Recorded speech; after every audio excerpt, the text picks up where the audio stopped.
서늘한 가을 저녁, 서울 골목 끝 식당 문을 연 외국인 청년의 눈앞에 펼쳐진 광경은 충격 그 자체였습니다.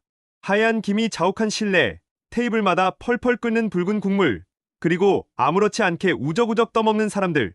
그는 그날 한국의 뜨거운 진심과 마주하게 됩니다. 그리고 그 뜨거움이 사랑까지 위협할 줄은 꿈에도 몰랐죠. 안녕하세요. 저는 파리에서 온 유학생입니다. 한국에 온 지 일주일째 되던 날, 기숙사 선배가 저를 동네 식당에 데려갔습니다. 문을 여는 순간 얼굴을 때리는 뜨거운 김에 저는 비명을 지를 뻔했죠. 이게 식당이야? 사우나야? 선배는 킥킥거리며 저를 안으로 밀어 넣었습니다. 자리에 앉자마자 식당 종업원이 검은 뚝배기를 가져왔어요. 그 안에서는 붉은 국물이 화산처럼 부글부글 끓고 있었습니다. 저는 혼이 쏙 빠졌죠. 으악, 이건 먹으라는 건가요? 아니면 제 용기를 시험하는 건가요? 벽에 한글로 뭔가 쓰여 있었지만 읽을 수가 없었어요. 나중에 알고 보니 뜨거운 국물 조심하세요 였더군요. 진작 좀 알려주지. 주변 사람들은 태연하게 그 끓는 국물을 후루룩 떠먹고 있었습니다. 할머니 한 분은 벌써 세 번째 숟가락인데 표정 하나 안 변하시더라고요. 저는 속으로 생각했죠. 저분들 혀는 성면으로 만들어진 게 틀림없어. 선배는 어쩔 줄 몰라 하는 제 얼굴을 보고 배를 움켜쥐고 깔깔거리며 웃었습니다. 이게 바로 한국 맛이야. 빨리 먹어봐. 마지못해 숟가락을 든 제 손은 덜덜 떨고 있었어요. 떠올리자 김이 시야를 뿌옇게 만들었죠. 앞이 안 보여. 저는 반쯤 눈을 감고 필사적으로 후후 불기 시작했습니다. 마치 생일 케이크 초 100개를 끄는 것처럼요.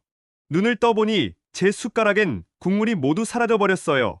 이렇게는 안 되겠다 싶어서 이번엔 배에 힘을 주고 뚝배기를 훅훅 불기 시작했습니다. 그런데 이상한 건 국물이 전혀 식지 않는다는 겁니다. 뚝배기 밑에는 작은 불까지 켜져 있었거든요. 이건 반칙 아닌가요? 선배가 재촉했습니다. 빨리 먹어봐. 식으면 맛없어. 식을 리가 있나요? 계속 끓고 있는데. 저는 눈을 질끈 감고 한 숟가락을 입에 넣었습니다. 그 순간 제 입 안에서 핵폭탄이 터졌습니다. 으아악! 비명은 목구멍까지 올라왔지만 간신히 꿀꺽 삼켰죠. 제 얼굴은 삶은 문어처럼 빨개졌고 눈물 콧물이 동시에 쏟아졌습니다. 선배는 그걸 보고 박장대소했어요. 물 좀 주세요. 제발. 그런데 물컵도 비어있더군요. 이게 무슨 고문이랍니까? 사흘 동안 저는 혓바닥은 감각을 잃어버리고 입천장이 다 벗겨진 채 죽처럼 부드러운 것만 먹을 수 있었습니다. 입을 크게 벌려가며 거울을 볼 때마다 한숨이 절로 나왔죠. 예쁜 여자친구를 만나면 키스할 준비가 완벽하게 되어 있다고 믿었던 제 입술과 입천장이 이렇게 망가지다니. 당분간은 여자친구를 만들 생각을 하지도 말아야겠다 생각하니 한숨이 나오더라고요. 그런데 이상한 일이 벌어졌습니다. 일주일쯤 지나자 그 뜨거운 국물 맛이 미친 듯이 그리워지기 시작한 거예요. 매운맛 뒤에 숨어있던 깊은 맛, 뜨거움 속에 녹아든 재료들이 자꾸 저를 유혹했습니다. 저는 결국 혼자 그 식당을 다시 찾았어요. 이번엔 준비됐다고 생각했죠. 같은 메뉴를 주문하고 숟가락을 들었는데 옆 테이블 할아버지가 저를 보시더니 한마디 하셨습니다. 젊은 친구, 그렇게 호호 불면 맛이 다 날아가. 그냥 뜨거울 때 먹어야 제맛이지. 저는 속으로 외쳤죠.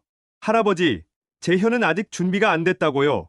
하지만 할아버지의 시선이 부담스러워서 저는 용기를 내어 후후 한 번만 불고 입에 넣었습니다. 역시나 혀가 또 탔어요. 이 나라 사람들은 나이와 상관없이 분명 특수 훈련을 받은 게 틀림없다고 생각했죠. 그래서 북한도 못 쳐들어오는 거라고요. 그러던 어느 날 제 인생이 바뀌는 사건이 일어났습니다. 도서관에서 공부하던 중 옆자리에 앉은 한국 여학생이 제게 말을 걸어왔어요. 혹시 프랑스에서 오셨어요? 저는 화들짝 놀라 고개를 들었죠. 그녀는 환하게 웃고 있었습니다. 그렇게 우리는 이야기를 시작했고 한 달 만에 연인이 됐어요. 그녀의 이름은 지은이었습니다. 모든 게 완벽했어요. 그녀는 친절했고 예뻤고 프랑스 문화에도 관심이 많았죠. 하지만 한 가지 문제가 있었습니다. 그녀가 데이트할 때마다 저를 한식당으로 데려간다는 거예요. 하필 그녀가 좋아하는 메뉴들이 주로 뚝배기에 들어있는 국물들이었던 거죠. 처음엔 좋았습니다. 이렇게 예쁜 여자친구와 함께라면 뜨거운 국물쯤이야.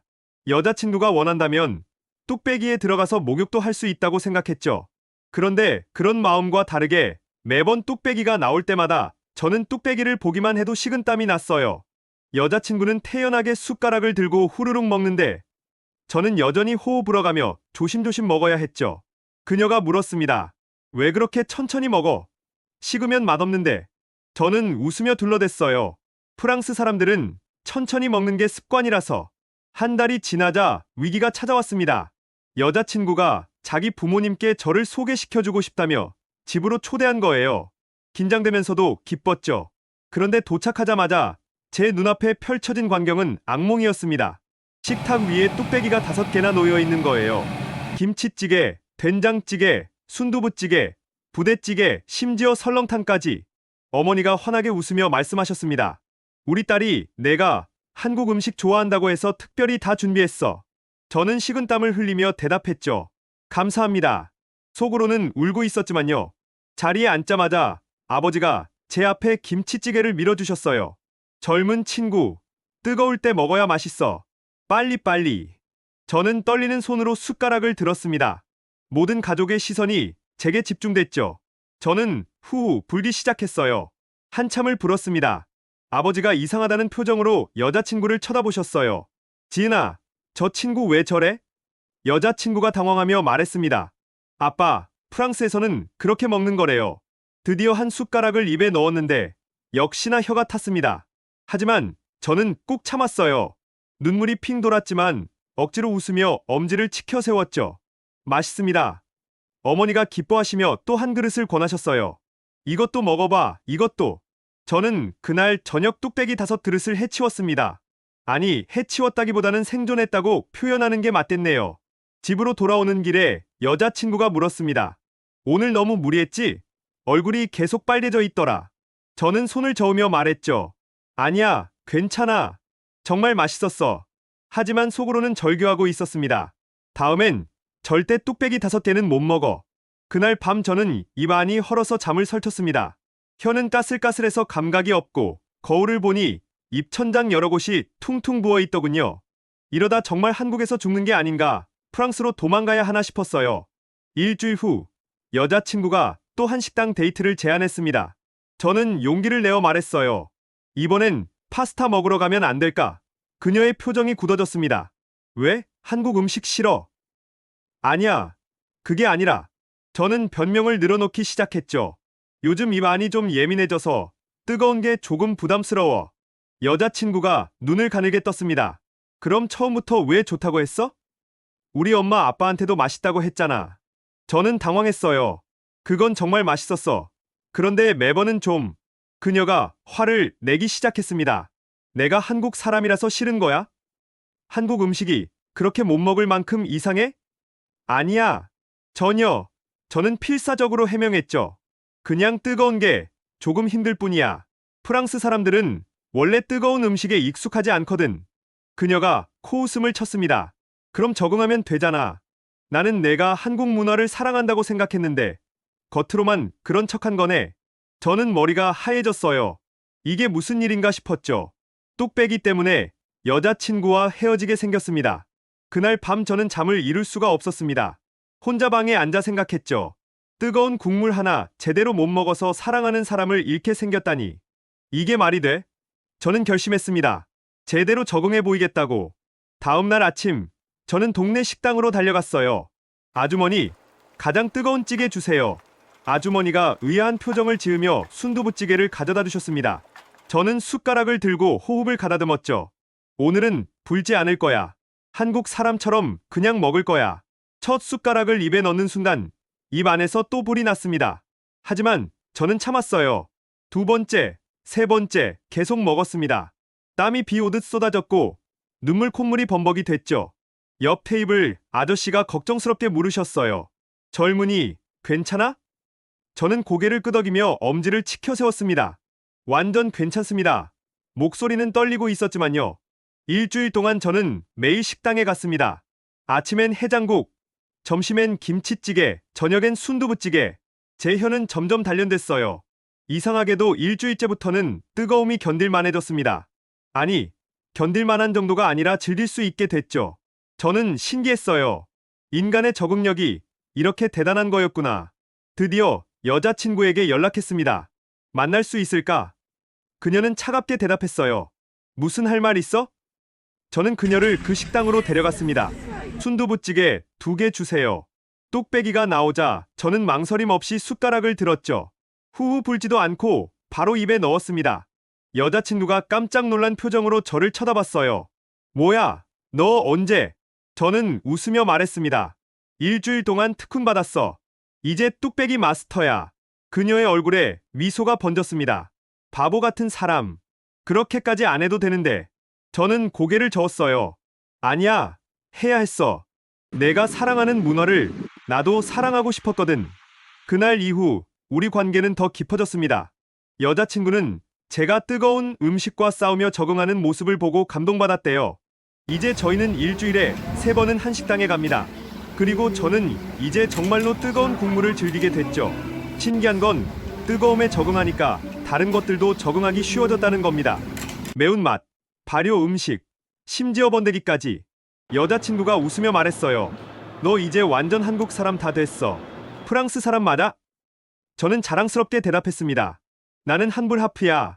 한국식 뚝배기로 다시 태어난. 그녀는 킥킥거리며 제 손을 잡았죠. 바보. 하지만 그 바보가 좋아. 저는 그 순간 깨달았습니다. 사랑은 서로의 문화를 이해하고 받아들이는 거라는 거요. 비록 그 과정에서 혀가 몇 번 타더라도 말이죠. 2달째, 저는 완전히 다른 사람이 됐습니다. 이제는 뜨겁지 않으면 뭔가 허전했어요. 미지근한 음식을 먹으면 정성이 없다는 생각까지 들었죠. 기숙사 친구들이 놀라워했습니다. 내가 그 뚝배기 공포증 환자였던 거 맞아? 저는 웃으며 그들을 식당으로 데려갔어요. 이제 제가 선배 노릇을 할 차례였죠.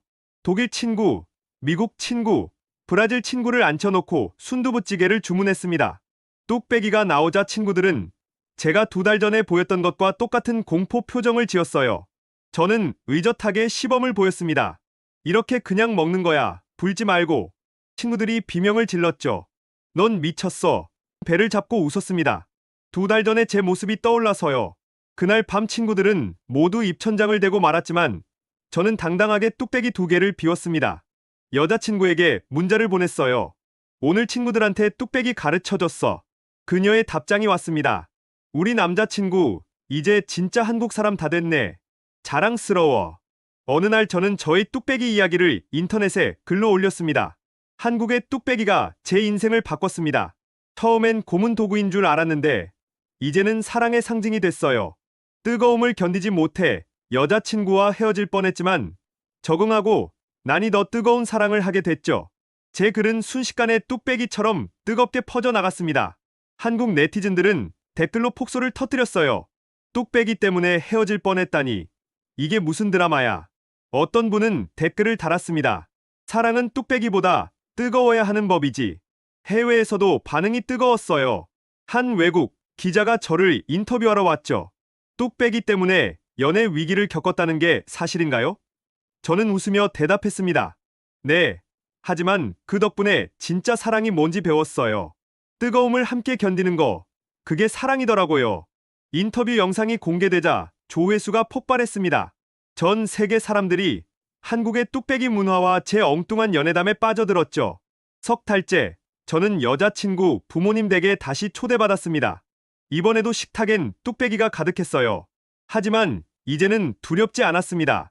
오히려 반가웠죠. 아버지가 웃으며 말씀하셨어요. 지난번에 왔다 가서 고생했다던데 괜찮겠어? 저는 자신 있게 대답했습니다. 물론이죠. 저는 뚝배기 앞에 앉아 거침없이 숟가락을 들었어요. 후후 불지 않고 바로 입에 넣었죠. 어머니가 2손을 깍지 끼며 감탄하셨습니다. 어머, 이 친구 이제 진짜 우리 사위감인데. 여자친구가 얼굴을 붉히며 말했어요.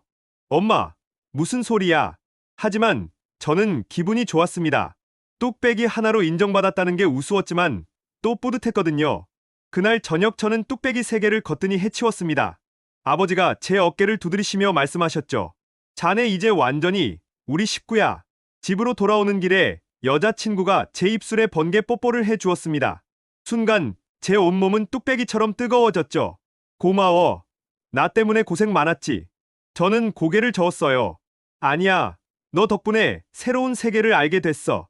뜨거움을 사랑하게 됐고 한국을 더 깊이 이해하게 됐잖아. 귀국을 앞둔 어느 날, 저는 시장에 갔습니다. 작은 뚝배기 하나를 샀죠. 여자친구가 물었어요. 그걸 왜 사? 저는 웃으며 대답했습니다. 이건 우리 사랑의 증거야.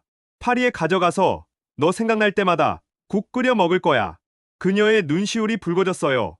바보, 뚝배기 하나 가지고 뭘 그렇게 감동해. 하지만 저는 진심이었습니다. 공항에서 짐을 붙일 때 직원이 물었죠. 이게 뭔가요? 깨지기 쉬운 물건 같은데. 저는 신중하게 대답했습니다. 제 인생에서 가장 중요한 물건이에요. 파리에 도착한 후 저는 그 뚝배기로 첫 요리를 했습니다. 순두부찌개를 끓였죠.